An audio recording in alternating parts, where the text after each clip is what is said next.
Baik, bismillahirrahmanirrahim. Assalamualaikum warahmatullahi wabarakatuh. Perkenalkan, nama saya Elvina Bahar, tingkat 2A dari jurusan Teknologi Laboratorium Medik.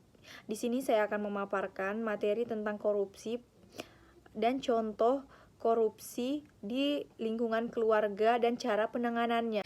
Jadi pertama-tama saya akan menjelaskan tentang pengertian korupsi. Korupsi adalah tindakan pejabat publik, baik politis maupun pegawai negeri serta pihak lain yang terlibat dalam tindakan itu yang secara tidak wajar dan tidak legal menyalahgunakan kepercayaan publik yang dikuasakan kepada mereka untuk mendapatkan keuntungan sepihak.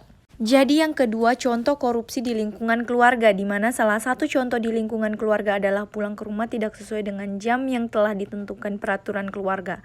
Ini banyak terjadi di lingkungan keluarga lainnya karena sejumlah faktor internal yang dapat menyebabkan seseorang melakukan tindak pidana korupsi.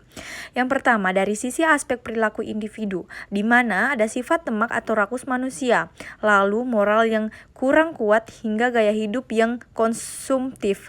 Terus yang kedua, sementara dari aspek sosial, perilaku korup dapat terjadi karena dorongan perilaku keluarga yang mengalahkan sifat baik seorang yang sudah menjadi pribadinya.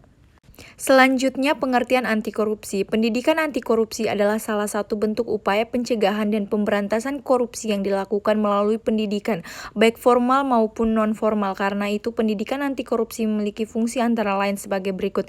Yang pertama, fungsi kognitif, yakni menambahkan pengetahuan serta wawasan mengenai korupsi dan dampak masif yang ditimbulkan.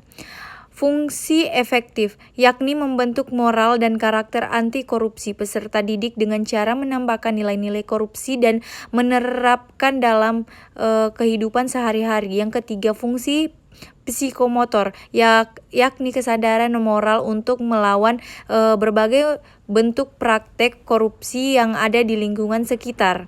Yang selanjutnya, tujuan pendidikan anti korupsi. Yang pertama, menurut Sukiat, tanpa tahun, tujuan pendidikan anti korupsi secara umum adalah sebagai berikut.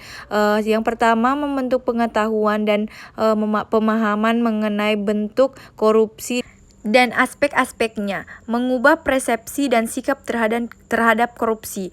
Selanjutnya, membentuk keterampilan dan kecakapan baru yang ditunjukkan untuk melawan korupsi.